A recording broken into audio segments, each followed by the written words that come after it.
My name is Dariano Farrell, and this is a movie analysis on Girl Interrupted, released in 1999. This is for PSYC 2320, Section 007, with Professor Squires. According to IMDb, Girl Interrupted is based on writer Susanna Kaisen's account of her stay at a mental hospital in the late 1960s. The movie follows a woman of the same name who, after she gets a headache, she takes an entire bottle of aspirin and chases it with a whole bottle of vodka. This is seen as a suicide attempt, and at the strong recommendation of her therapist and her parents, she checks herself into a mental institution. At this institution, she is diagnosed with borderline personality disorder, and we see how she reacts to the diagnosis and her stay at the mental institution up until she's released. According to Comer and Comer, people with borderline personality disorder show great instability, have major shifts in mood, and have an unstable self-image. They're also impulsive, often have unstable relationships, and sometimes are physically aggressive and can engage in bodily self-harm, such as cutting. In Girl Interrupted, it's also said that people with this disorder can have uncertainty about goals, show social contrariness, and an overall pessimistic attitude. Comer and Comer say that their emotions seem to always be in conflict with the world around them. Some of the most common personality disorders and symptoms shown in movies are antisocial personality disorder, narcissistic personality disorder, borderline personality disorder, histrionic personality disorder, and schizoid personality disorder. Some of the most common symptoms, some specific to the disorders mentioned, are a tendency towards a solitary lifestyle, depression, an inflated sense of self-importance, need for attention and admiration from others, paranoia, and impulsivity. When looking at the most common personality disorders and symptoms in real life, a study examining the prevalence and type of personality disorders in the US and other countries found that specifically in the US, the most common personality disorder is obsessive-compulsive personality disorder, followed by narcissistic and borderline personality disorders. As far as the most common in other countries, obsessive-compulsive personality disorder is also the most common in Australia, while avoidant personality disorder is the most common in Norway, and schizotypal personality disorder is most common in Iceland. So there's definitely cultural variations as far as the most common personality disorders, as well as other possible explanations. Some symptoms of the most common personality disorders are preoccupation with details, orderliness and rules, extreme perfectionism, and a desire to be in control of people, tasks, and situations.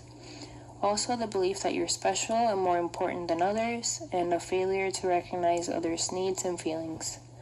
Finally, impulsivity and risky behavior such as unsafe sex, gambling, or binge eating, and an unstable or fragile self-image, and unstable and intense relationships. In movies, the depiction of personality disorders can depend on the type of movie. A BBC Culture article states that in more creative dramas, they usually show more of the complexity of the person with the disorder throughout the movie. In more mainstream entertainment, they're focused on shock factor and exaggerated and specific scenes. In older movies like Once in the 80s, it used to be personified as evil. When comparing men and women with personality disorders in movies, men are usually depicted as monsters and anti-heroes, and women's behavior is usually hypersexualized.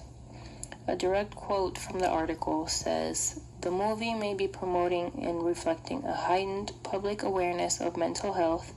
The madness still brings viewers close to our own vulnerability."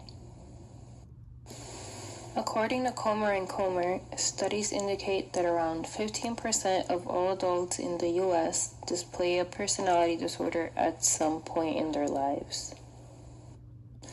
According to the National Institute of Mental Health, based on diagnostic interview data from a study showing treatment for personality disorders among U.S. adults over 18 years old, over a third of respondents with any personality disorder reported receiving mental health treatment at some point in the period of time used for the study. The full study sample was 5,692 adults over the age of 18, and it was led by Harvard University. Based on my understanding of the different kinds of therapies offered depending on the personality disorder, the most common types of therapies are cognitive behavioral therapy, object relations therapy, medication, psychodynamic therapy, and family therapy. The type and the efficacy of the treatments will depend on the type of personality disorder. In the movie, the character reads her diagnosis from her file in the therapist's office.